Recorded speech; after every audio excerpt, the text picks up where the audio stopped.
আল্লাহ রাস্তা জানতে আমরা রাস্তায় নেমেছি। আমরা অবাক হয়ে যাচ্ছি, সকালে চাকরি ছাড়লে সন্ধ্যায় চাকরি পেয়ে যাচ্ছে। আল্লাহ ছেলের ছেলেরা যুব সমাজ আজকে রাস্তায় বসে আছে চাকরির জন্য। কি রহস্য আছে?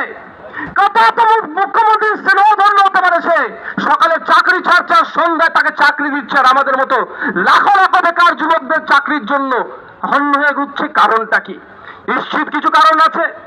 আমি প্রথম দিন থেকে বলে আসছিলাম, শুধুমাত্র এটা ধর্ষণ খুন নয়, এর পেছনে বড় রহস্য আছে। হয়তো আমার এই বোনটা, আমার দিদিটা জানতে পেরে গিয়েছিল, সেই জন্য অপদার্থ গুলো, নরখাদক গুলো তাকে খুন করেছে, ধর্ষণ করেছে।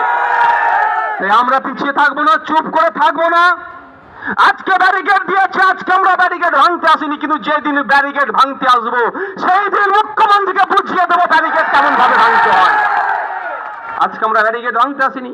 163 বাইরে আমরা যাব না, কিন্তু প্রয়োজনে আমরা 163 ভায়োলেট করবো।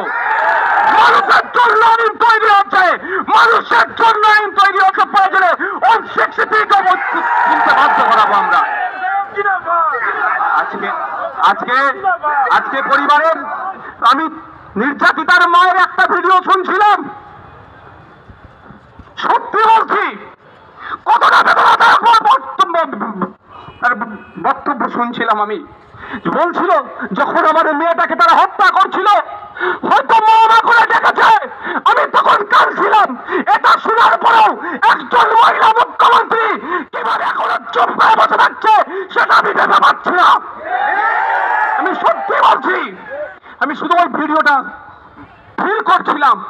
একটা মায়ের কত কষ্ট হয়েছে, মা কিভাবে বলছে, তিলোত্তমা আমাদের দিদি, তার মাটা আমাদের মা, তার বাবা আমাদের বাবা, তার পাশে থাকতে হবে। নতুন করে এই ধরনের ঘটনা না ঘটে, তার জন্য আমাদেরকে রাজপথে নামতে হবে এবং সম্পূর্ণরূপে রাজনীতি করতে হবে। অনেক আছেন ঘাস খাবো না, ঘর খাবো না, গায়ে ঘাস ঘষতে ভালোবাসেন, তারা বারবার বলছে অরাজনীতি, অরাজনীতি, পাক্কা ধান্দাবাজ। এই কলকাতার রাজপথে দাঁড়িয়ে বলছে ওই ধান্দাবাজ গুলোকে চিহ্নিত করুন। সময় আসবে আগামী দিনে তাদেরকে জবাব দিতে হবে, গণতান্ত্রিক প্রক্রিয়াতে তাদেরকে জবাব দিতে হবে। অবাক হয়ে যাচ্ছি, আপনারা অনেকে শুনেছেন, অনেক মিডিয়ার মাধ্যমে শোনানো হয়েছে, একাধিক কণ্ঠ আপনারা শুনেছেন না? আমার স্টেজের ওপরে আসুন, আমার স্টেজের ওপরে চলে আসুন, বাকিরা যারা আছেন, বাবু তুমি একটু নিচে নামো, বাপ তুমি নিচে নামো। একাধিক কণ্ঠ, সরি একাধিক বক্তব্য।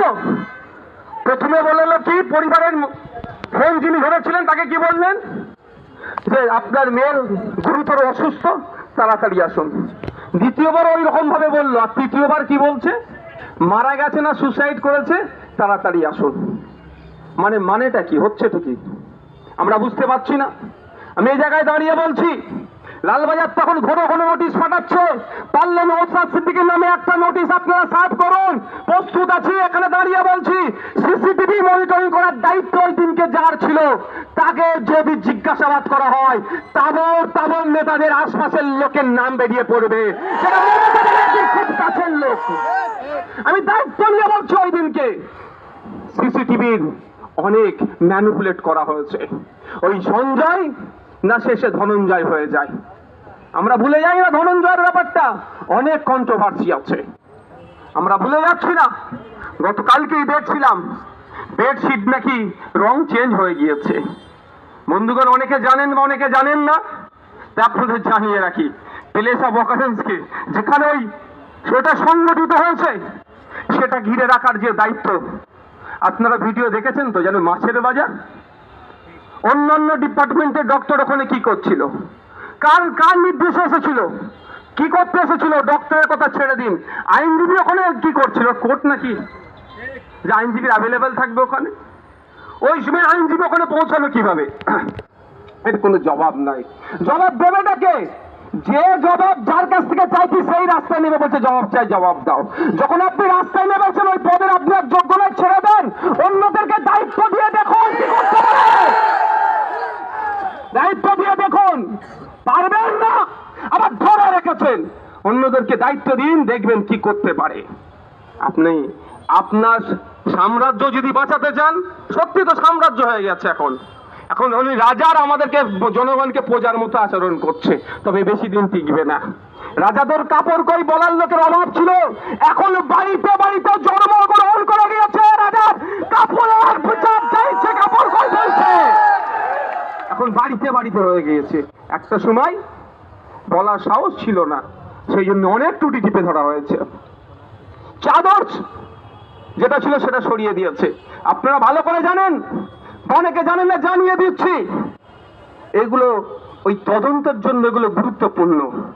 আপনারা জানছি, খেয়াল আছে আপনাদের হয়তো অনেকের আনিসের কথা, আনিসকে ছাদ থেকে ফেলে মেরে দেওয়া হলো, সেই জায়গাটায় কিন্তু পুলিশ এসে ঘৃণা অনেক পরে তখন এভিডেন্স গুলোকে সর্বনাশ করে দিয়েছে। হাজার হাজার মানুষ হেঁটে চলে গিয়েছে, তারপরে ঘিরেছে, আর কিচ্ছু ধরতে পারবে না। ঠিক এইভাবে এই মামলাটাকেও শেষ করতে চাইছে। অভিষেক বাবু গতকাল বললেন, গতকালই তো নাকি, অনেক ভালো ভালো ভাষণ দিলেন। এখানে ক্যালকাটা পুলিশের আইবির মাধ্যমে অভিষেক বাবুর কাছে বার্তা পাঠাতে চাই, আপনার লোকসভার মধ্যে যখন ভোট চলছিল একটা ডাক্তার সুসাইড করেছিল, তার দাদাও বা ভাই পুলিশে আছে। দুর্ভাগ্যের বিষয়, যারা সুসাইড করতে প্ররোচনা দিয়েছিল তার মধ্যে একজন মহিলা পুলিশ কর্মীও ছিল। কিন্তু দুর্ভাগ্যের বিষয়, আপনার আশপাশের হয়তো কোনো সিএডিএপি এর জন্য, সুপারিশের জন্য সেই ভদ্র মহিলার নামটা কাটা গেল। কেন আপনি কোন মঞ্চের থেকে দাঁড়িয়ে কোন মুখে আপনি তিলোত্তমার কথা বলছেন? আপনার এলাকায়, আপনার বিধান লোকসভার মধ্যে যে ডক্টর সুসাইড করলে এখনো তার পরিবার বিচার পেল না, সুসাইড করতে বাধ্য করিয়েছিল। আমরা ভুলে যাচ্ছি, আজকে সিবিআই হাতে কেসটা গিয়েছে বলে এড়িয়ে যাওয়ার চেষ্টা করছে। আমরা ভুলে যাচ্ছি না আনিস খানের ব্যাপার, আমরা ভুলে যাচ্ছি না আবু সিদ্দিকের ঘটনা। আবু সিদ্দিককে যে পুলিশ কর্তারা খুন করলো, এখানে যে দুটো পুলিশ কর্তার নাম আছে তাদেরকে এখনো সাসপেন্ড করলো না কেন? অভিষেক বাবু কি ভুলে যাচ্ছে নাকি?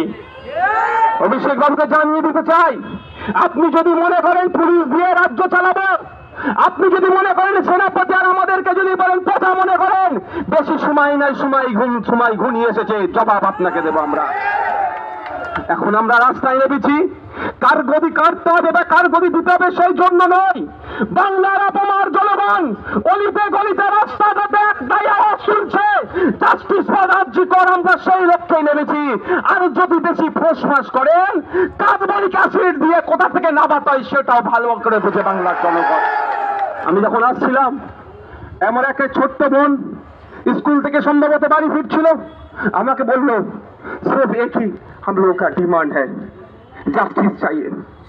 আজকে ওই কত 12-13-14 বছরের হয়তো আমার বাচ্চা বোনটা এসে কাঁদে চোখেতে বলছে, কারণ কি?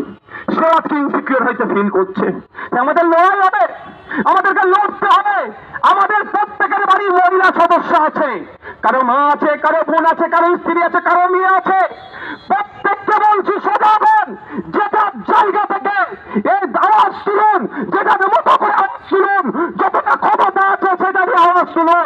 জাস্টিস ফর আরজি কর, আরজি করে তিলোত্তমার যদি আমরা বিচার পাই, আগামী দিনে মানুষের মনের মধ্যে যে পশুবৃত্তি তার মধ্যে ঢুকে আছে, মনে দিয়ে সে দাফন বা দাহ করে দেবে সে।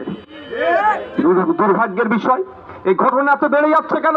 কামদুনিতে উনি বলেছিলেন 1 মাসের মধ্যে হয়ে যাবে, আজ 10-11 বছর পরে অনেকজন বেকসুর খালাস হয়ে গেল।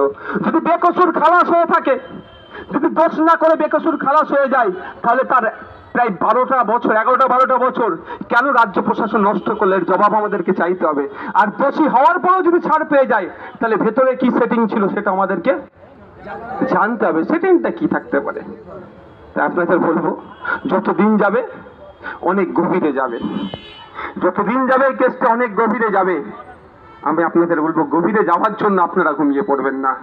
সুপ্রিম কোর্ট সুমোটো করেছে, ওয়েল অ্যান্ড গুড, কিন্তু সুপ্রিম কোর্টের চিফ জাস্টিসকে জাগিয়ে রাখার দায়িত্ব কাকে নিতে হবে? জনগণকে নিতে হবে।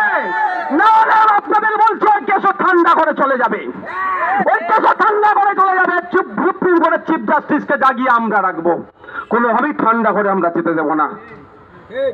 বন্ধুগণ যারা উপস্থিত হয়েছে, আনিসকে আমরা ভুলে যাচ্ছি না, শিকারী মুরাকে আমরা ভুলে যাচ্ছি না। যেভাবে পুলিশি অত্যাচারে তাদেরকে পুলিশ কাস্টডিতে অত্যাচার করার ফলে তাদেরকে খুন হতে হয়েছিল, তাদেরও বিচার যাতে দ্রুত পাই সেইটা আমাদের মাথায় রাখতে হবে। আপনারা যেখানে যাবেন, উঠবেন, বসবেন, যে যেখানেই থাকেন না কেন, আপনাদের কাছে অনুরোধ এটাই, উঠতে বসতে কাজ কামের মাধ্যমে একটাই কথা, একটাই আওয়াজ তুলতে হবে, কি আমাদের? জাস্টিস ফর আরজি কর, বৃহত্তমের বিচার চাই। এটা তুলতে হবে, এটা ভুলে গেলে চলবে না। ভুলিয়ে দেওয়ার চেষ্টা হচ্ছে, অনেক রকম ভাবে ভুলানোর চেষ্টা হচ্ছে, সেই ফাঁদে আমরা পা দেব না। যারা যে জায়গা থেকে প্রতিবাদ করছে, যে মঞ্চ থেকে প্রতিবাদ করছে, প্রত্যেককে আমরা সমর্থন করি শান্তিপূর্ণ প্রতিবাদকে। কোনো হিংসার পথ অবলম্বন করলে সেই একে আমরা সমর্থন করছি না এই মুহূর্তে। তাই বন্ধুগণ, আপনাদের বলবো, ভুলে গেলে চলবে না। প্রিয়াঙ্কা হাসদা খুন হয়েছিল, তার বাড়িতে কোনো শহরে বাবুকে দেখতে পাইনি, এখনো পর্যন্ত সেই অর্থে কোনো শহরে বাবুদের কথা শুনিনি। অনেকের গা জ্বালা হতে পারে, কিন্তু কিছু করার নেই। আমিও গ্রামের ছেলে, আমি ছুটে গিয়েছিলাম। প্রিয়াঙ্কা হাসদার ও খুনিরা যাতে দ্রুত শাস্তি পায়, তার ব্যবস্থা সরকারকে করতে হবে।